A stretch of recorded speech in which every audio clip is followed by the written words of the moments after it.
We got to university 2 months ago, and now I have to find a group of people and a house to live in next year. Right now, the process can be very overwhelming, but it doesn't have to be. Let's talk about it. What's up, crew? Well, in my opinion, boy, what the hell, boy, you need to ask yourself, why aren't you? Kind of controversial, but I don't think we should. I just broke down crying. You're listening to Free to Grow with Jerome and Baga. New episode every Thursday. What's up, crew? You're listening to episode 15, House Hunting. Okay, let's get right back into it.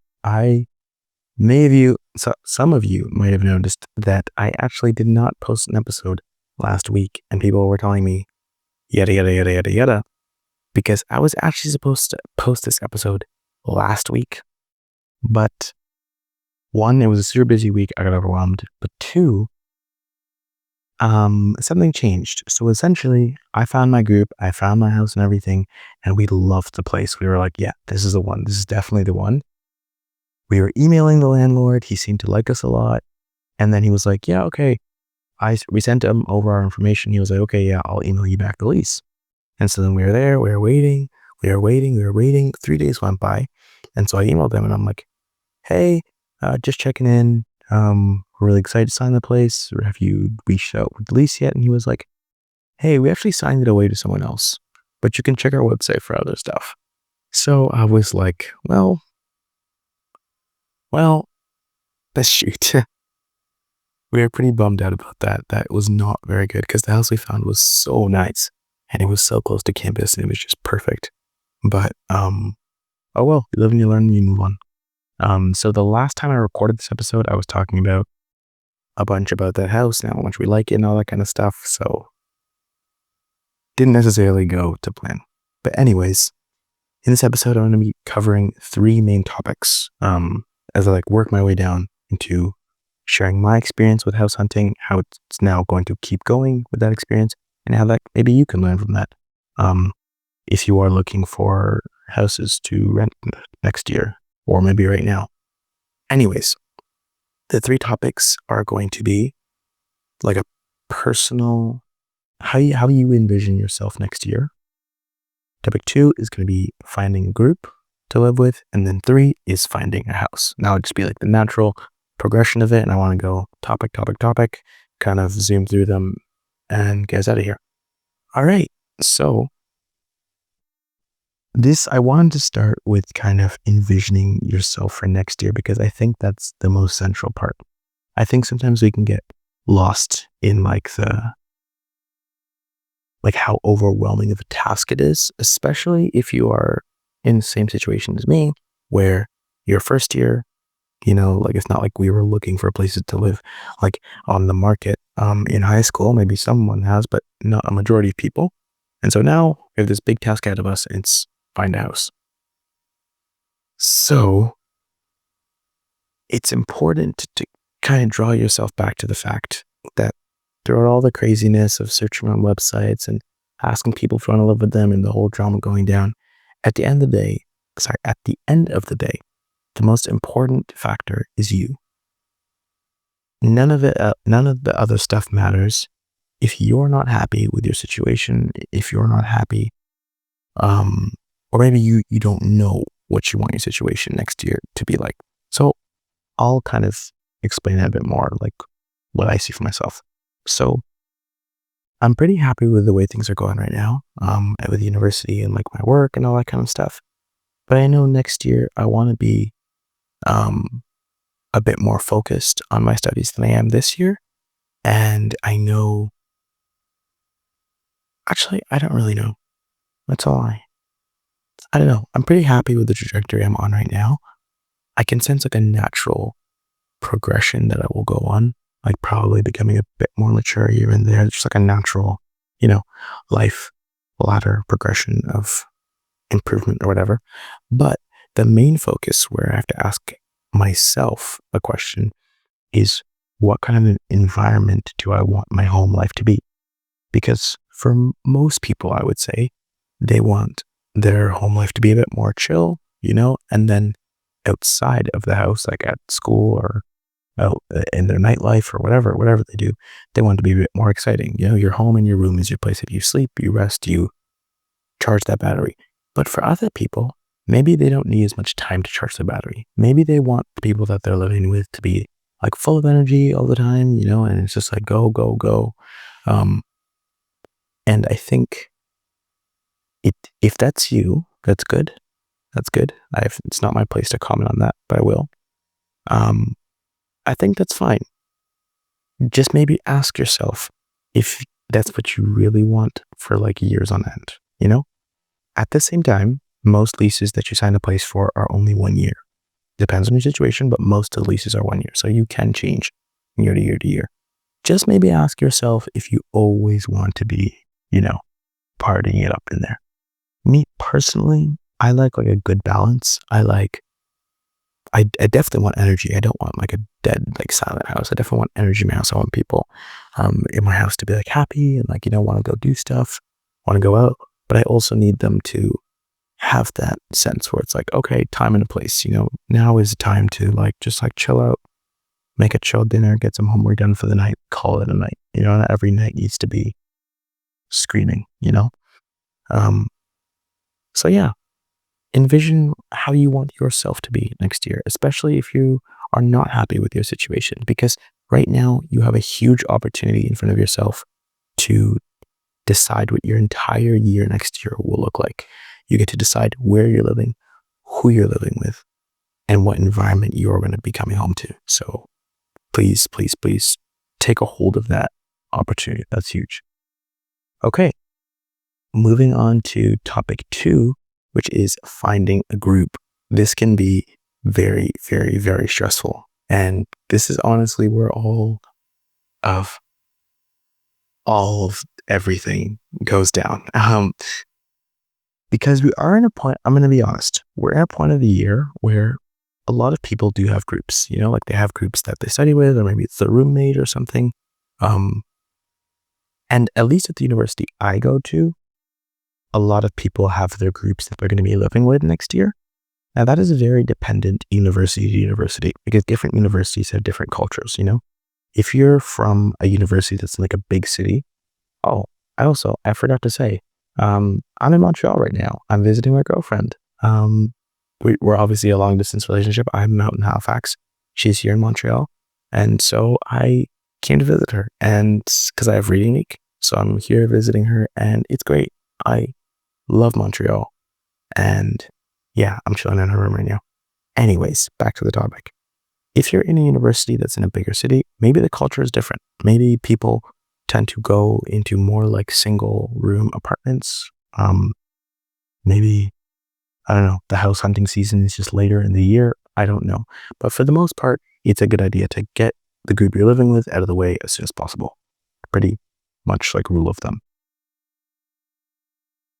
Now, this is going to be applicable to you whether you have a group or not. It doesn't matter. But I'd like to give you a task. Sit down and take 10 minutes of your time, or you can do it as I ask you these questions right now, and really, really, really reflect upon these questions. You're making a huge decision right now, but it doesn't have to scare you. Like, you're making a huge decision right now. Go you. That's amazing. This doesn't have to stress you out, but you just need to allocate the time to make sure that you're making the right decision, or at least the better decision. Question 1 you need to ask yourself is, do these people make me feel good?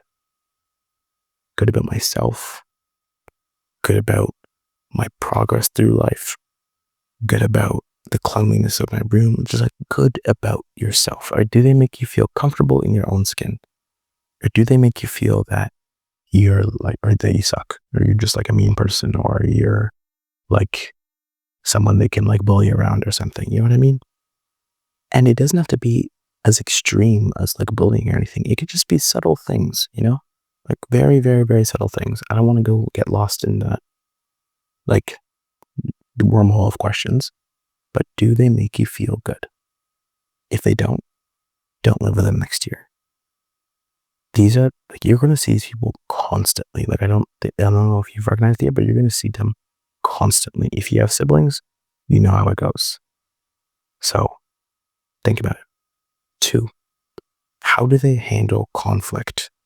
This is huge because I guarantee you, no matter how perfect your group is, you guys will face some sort of conflict, whether that be external conflict or internal. It's a lot more likely you guys are going to face internal conflict, especially. This could be about maybe, I don't know, let's say person A does like a lot of the sweeping and stuff like that and cleaning around the house, and then they kind of get frustrated and they're like, hey, you guys do nothing around here, yada, yada, yada, yada, yada. There are several people at fault in the situation. Person A is at fault because they didn't communicate the fact that no one else was cleaning at the beginning. They do have a responsibility to communicate that to people. At the same time, person B and whatever other people also have a responsibility to pick up on the work that they're not doing. You know what I'm saying? But just imagine yourself in a situation where there's internal conflict where everyone's fighting with each other. Will you guys be able to come and sit down and have a conversation and hash that out? Because you need to. You're living together. Like there's no option. Their option is everyone locks themselves in their room and scurries around, but that's not very fun, you know? So try and imagine that. You guys have probably already had some sort of internal conflict before, like probably it could have been very, very small, but like in the last 2 months, probably something here and there popped up. So analyze how that was handled and then take how that was handled and multiply that for an entire year and see if that's the situation you want to be in. Don't be too hard on yourself or on other people. You know, people grow, people mature and stuff like that, but don't give too much leeway. That's up to your discretion. And then topic 3, maybe the most important in like a real world sense. Are you guys on the same page financially? This doesn't have to mean you guys come from equal financial like backgrounds or whatever. It just means you guys are able to sit down and be like, hey, this is the max I want to pay for rent when you go look for houses. You know, if you say like, hey, the max I want to look for rent is like 1,100. So you just stop it right there, you know, because it's a really, really, really tricky situation when money becomes involved. Because if one person, I don't know, is like a bajillionaire and they have no limit on their rent, then they're going to feel like they're getting crammed down into your financial boundaries, which are very, very valid. Like both, there's no one in the wrong. You know what I mean? There's no one in the wrong, but it's still an issue that can divide people. So make sure you're on the same page and just be clear about it and just be honest. There's nothing to be ashamed about. Money is money. Not everyone has $1 billion. Be honest about it. Okay. Yeah. And then one last reminder, that's it with the questions. One last reminder is I know I said the opposite before, but there are actually a lot of people who do not have roommates for next year. I know it might seem like there are, but there actually are a lot of people who haven't found their group yet at all. When you go to the dining hall or when you go to the library, you definitely see the groups like together and all that kind of stuff. But there's so many people at your university, unless you go to like a really, really small university, maybe it's different, but there's like thousands and thousands and thousands of people in your grade. I promise you, not everyone has a roommate, and the people that are a good fit for you are out there. You just have to put yourself out there and do your thing. Okay, topic 3, finding a house. Yeah, the first thing I have to say about that is get on it right now. Again, this can vary depending what university you go to. Different universities have different clocks in terms of like housing hunting season, depending on the city you're in, I mean. But go.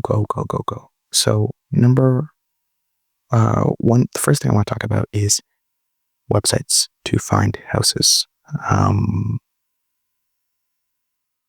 First resource.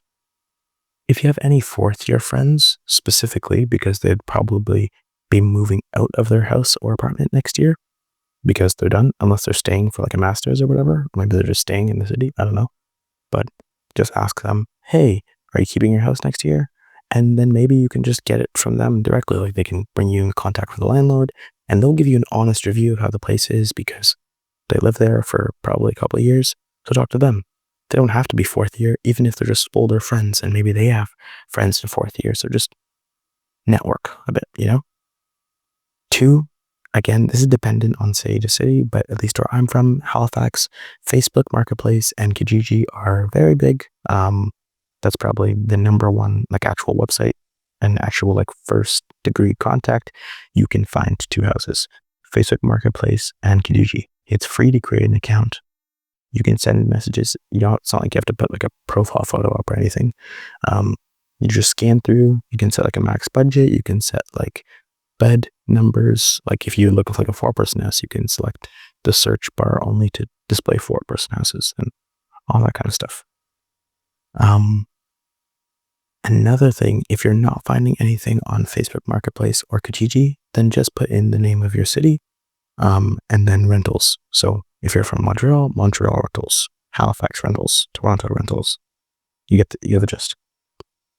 And then the last resource I would go to is professional sites like realtor.ca or Zillow or all that kind of stuff. But I don't think that will work for you. Again, depending on city to city, because every single city's like housing market is very different. But at least where I'm from, you're not going to find anything because those are mostly for actually selling houses, like you're buying the house, like mortgage and everything. I don't know a lot of people who are doing that in their first year of university, but hey, go you. And then third thing, this is moving past resources. Let's say you found your place and you want to book a showing or a viewing. First thing you have to remember before you go in is prepare with your group. Here are 3 questions that are really important you ask. Number 1, is rent fixed? Or are there any special rules in the lease? A fixed rent is nothing crazy. All that means is that it's not changing. You know, if they say your rent is blah, blah, blah, blah, blah, your rent will stay that way until the lease is over. Now, it is highly likely that your rent will increase when you have to renew the lease. So, for example, if you are looking at a house that has a lease of a year long, when that year is over and you probably want to re-sign for, like, let's say, 3rd year university or whatever you're going into, it's highly likely your landlord will raise the rent on you just because of like how the world works.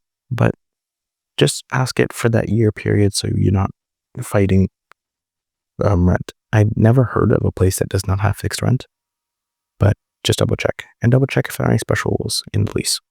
Number 2, are utilities included? Because that can make a very big difference. You can find a place that's like $200 cheaper, but like in the rent, but then you're actually paying utilities. And so then plus the utilities is actually the same price as the place that's $200 more expensive. You know what I'm saying? So they're actually the same place. So you don't want to give up like a nicer place that costs more where the utilities are included, where you're going to like opt for the cheaper place where you also have to pay utilities. You know what I'm saying? Just double check. Utilities, the most important ones are heating, electricity, water bill, but that would vary like place to place. You know what I'm saying? And then 3 is maintenance requests. If there is a problem at the place you're living in, have you contact the landlord? What is the average like response time from the landlord? Make sure that's important because something will happen for sure. Probably. Who knows? When you're there at the showing, make sure to be on your very best behavior. No like goofing around or whatever. Just make sure to, nothing crazy. Just be polite and respectful. You got it. And then last and not least, name drop. If you really like if you really like a place, name drop yourself. Say, hey, thanks for seeing me again. This was Jerome. It was a pleasure seeing this place. I had a really good time. I'll probably send you an email. Again, my name is Jerome and I can't wait to see you. So yeah, I know that was a ton of information all at once. But the gist is take your time with it. It is a very, very, very large task, but you got it. You just need to make sure, you just need to have a sense of direction. Sit down for a couple of minutes, reflect on what you want next year, who you want to be next year, who you want to be with next year, and where you want to be next year. So the actual physical house. Just take your time, and you got it. And reach out to the resources around you, such as your parents, if they're able to help you with that, or guidance counselors, all that stuff. Yeah, nothing I said here was very revolutionary. But I hope it helped you a little bit, and I hope you find your dream place next year. Thank you so much for tuning in, guys, and I'll see you Thursday. Bye-bye.